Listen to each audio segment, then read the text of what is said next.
Hello YouTube, Team Oblivion here, doing a deck profile on my battlin boxer deck. A quick little overview of this deck. It's not the strongest of decks. It's very fun to play, and it's very consistent once you get the whole glass straw and switch it or loop going with lead yoke. Um, it has no spell or trap card support, which kind of sucks, and Shadow Specters isn't helping. So yeah, you kind of just gotta rely on monster effects. And I personally really like the deck. It's not the strongest I've ever made, but it's very fun. And I have topped with this deck. Not too long ago, I went to locals. First round, I got a bye. Second round, I went up against Dark Worlds and I won. Third, I went up against Spellbooks. I lost, and then from then on, at my locals, they do top 8 and then top 4. I went into top 8, and I lost against Mermails, sadly, but it's Mermails. You can't really expect much. So I'm gonna go on with the deck profile. First and foremost, I run 3 Glassjaw. Glassjaw, he's your main engine of the deck. What he does is that when he's sent to the graveyard by card effect, you add a boxer card from your graveyard to your hand. You would normally just add a switch hitter. If you don't have any switch hitters, I guess you can go ahead and add a headgear or anything really. Also, he's basically like Utopia. You target him for an attack, he's like, fuck it, I'm out. And he sends himself to the graveyard. Also, for a lot of people that may not know, yes, he does get his effect when he is detached from, let's say, lead yoke. So basically the only way he would be sent to the graveyard without him getting his effect, in this format, is if, let's say, I'm playing against a light type deck, I attack with Glassjaw and then he does honest. Therefore, he just died by battle. That is the only way he would not get his effect. So next up, we run 3 battlin boxer switch hitter. He's one of the main cards of the deck. Him and Glassjaw are basically what makes the deck possible to run. What he does is that when he's normal summon, you can special summon a boxer from your graveyard, but for the rest of the turn, you can only summon boxer cards. That is the one issue. Still, with this, you can go into a quick lead yoke, helps a lot, and yeah. Then to speed up the process of getting your switcher and Glassjaw loop going, we run 3 battlin boxer headgeared. What he does is that when he's normal summon, you basically foolish burial a boxer card.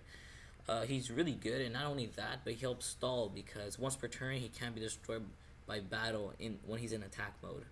So that also helps. Then we run 3 battlin boxer counterpunch. He's basically your Kalut of the deck, your honest. He's your hand trap. What he does is whenever a boxer card is attacked or is attacking, you banish him from either your hand or graveyard, and then that boxer card gains 1,000 attack. So this helps a lot.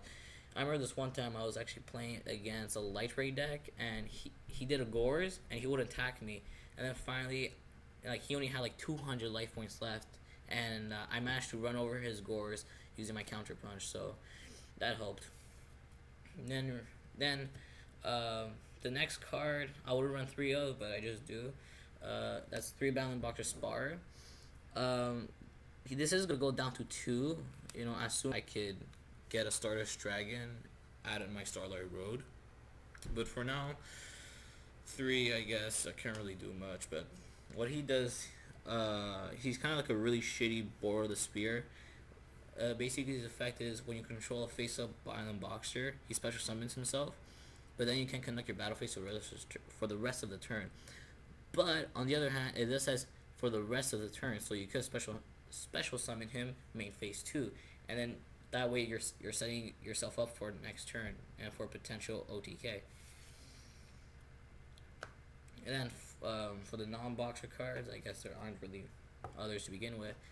I run 2 Blaster, Dragon Ruler of Infernos. He works incredible with the deck, considering they're all boxers are fires to begin with. He also works very good with Glass Jaw, where what you can do, let's say you have a Switch Hitter in the grave, you would ditch Glass Jaw and Blaster to grave. Then, well, of course, Blaster, he would pop something on the field, and then Glass Jaw would get his effect. You would return Switch Hitter back to your hand, and then you can go ahead and normal summon Switch Hitter, bring back that Glass Jaw, and then go for an instant XYZ. So, and also Blaster, he also works a lot with field presence, you know, and yeah, he's a nice little dragon to have in the deck. Then I run 2 Marauding Captain. The only reason I have Marauding Captain in this deck is to actually to actually make Counter Punch useful on the field. So what I would do is go Marauding Captain, special summon Counter Punch, and then XYZ into either Granosaurus or Zenmaines. That's the only reason he's in this deck. I will be cutting him down to 1 soon, but I'm still waiting on other cards I want to get. So for now, 2 is fine. Then we run 1 Blue Mountain Butterspy. This is going to go straight up to 2 once I actually get a second one. I'm really cheap, if you haven't noticed by now. So 1. 1 Photon Thrasher. It used to be 2 until it got replaced by the Blue Mountain Butterspy. Blue Mountain Butterspy is way better because you don't need to have an empty field. Photon Thrasher, you do. You know, and Blue Mountain Butterspy, it's Kage Tokage for warrior types. It's amazing. Photon Thrasher is okay, but Blue Mountain Butterspy is way better. Then we run 1 Neospatian Grand Troll. It helps me get over big boss monsters that Legio can't get over, and he's one of my favorite cards. So yeah, 1 Neospatian Grand Troll. Then for the spells, we run 1 Warrior Returning Alive. Pretty self-explanatory, or all warriors except for Grand Troll and Blaster. 1 Rhoda, pretty self-explanatory. It's a warrior deck. Now, a lot of people might argue with my next choice of cards, but they really help me out and I like them. 2 Mini Guts. A lot of people don't really use Mini Guts, but I think it's amazing in any offensive deck. And considering Boxers is an offensive deck, it helps a lot. What it does, you tribute 1 monster on your side of the field, then target 1 monster on your opponent's side of the field. That monster is reduced to 0, and when it's destroyed, you inflict damage equal to that monster's original attack. So, like, let's say you're up against Dark Rolls and he has a Grapha. What you could do is summon Switch Hitter effect, bring in a Glass Jaw, Mini Guts, Ditch Hitter. His Grapha goes to 0. Attack, inflict 2,000 damage. And then when Grapha dies, then you inflict 27 damage. And at that point, if you're really late on the game, it's most likely game. That's what happened to me, last week at locals. Exactly what I just told you. So, 2 Mini Guts helps a lot. Then 1 Foolish Burial helps sending Glass Jaw to grave and start off the whole, Switch Hitter Glass Jaw loop. Then, I guess for staples, 2 MSTs. This is going to be going up to 3 soon. 1 Dark Hole, because it's Dark Hole. Now for the traps, 1 Spiritual Fire Karuna. This basically helps with game. The only times I ever use this is, let's say, I didn't have enough firepower to OTK him during the battle phase. I would set this at my turn. On their draw phase, activate it, tribute any random boxer I have, inflict whatever number of attack that boxer had, and it would be game basically. So 1. Then I run 1 Call the Haunted, because Monster Reborn is banned, so 1 Call the Haunted. 1 Torrential, because it's torrential.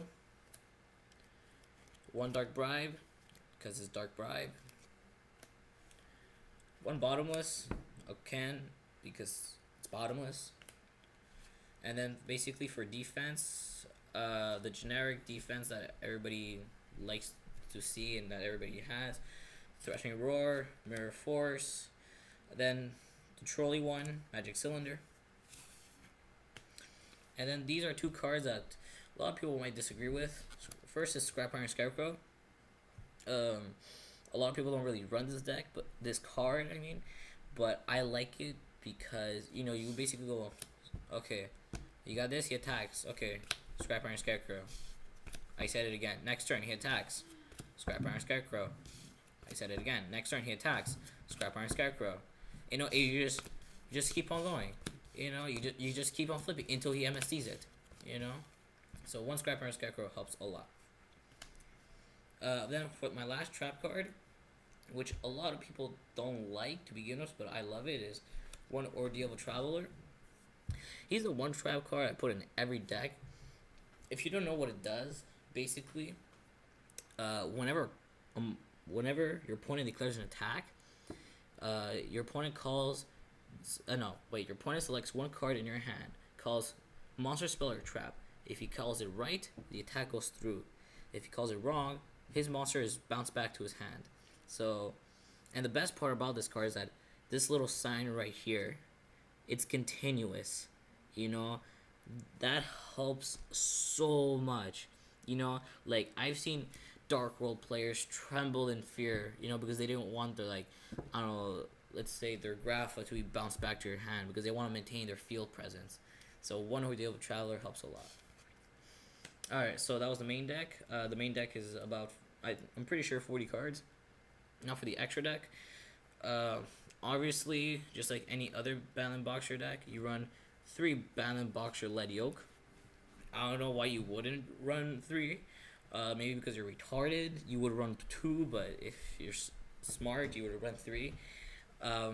He is the reason you run Battlin Boxers. Like, if you're playing Boxer deck and you don't summon him, you basically lost the duel. You know, he's basically gotchi on crack.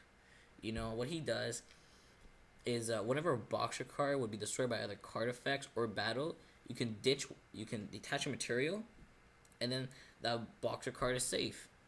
You know, and also whenever a material is detached from this card, he gains 800. So it's a double plus. You protect yourself and you're powering up your Lead Yoke. It's amazing, you know. So yeah, 3 Lead Yoke. Then 105 Cestus.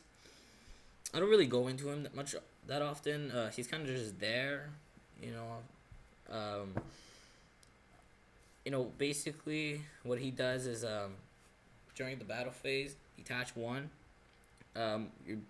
Your Boxer cards can't be destroyed with battle or card effects, and whatever damage you would have taken, your opponent takes it instead. So it's a nice little card over there, but it's hard to bring out considering it's 3 level 4s. So yeah, but it's still there just for shits and gigs. Then for the other Blade Armor Ninja, Excalibur, Gaga Cowboy, Utopia, kind of like the generic level 4 warrior type XYZ stuff you're gonna use in a warrior deck. It's pretty self-explanatory. Then one number 32 Shark Drake. Again, he's kind of hard to go into, and he's kind of just there to like piss off your opponent and deal extra damage. I don't really go into him that much, but he's there, you know, if I want to. Then for the rank 3s, basically one wind up Zen mains to stall and pop some shit, and 1 Granosaurus to deal extra damage. A lot of people don't like Granosaurus, but I actually do. So yeah, guys, that was my deck profile on my Battlin Boxer deck. I hope you enjoyed it. Please leave any comments, you know, or suggestions on the deck. I'm always open to new ideas. I don't really play this deck anymore that much. I replace it with Karakuris, but I still like to pop it up every now and then. I do plan on improving it, and as soon as Shadow Specters comes out, I will be taking out a spar for the Burning Knuckle Spirit, I think it's called. So yeah, you know, thanks for watching. Like this video, subscribe, all that good stuff, and have a nice day. Now, how do I stop the video?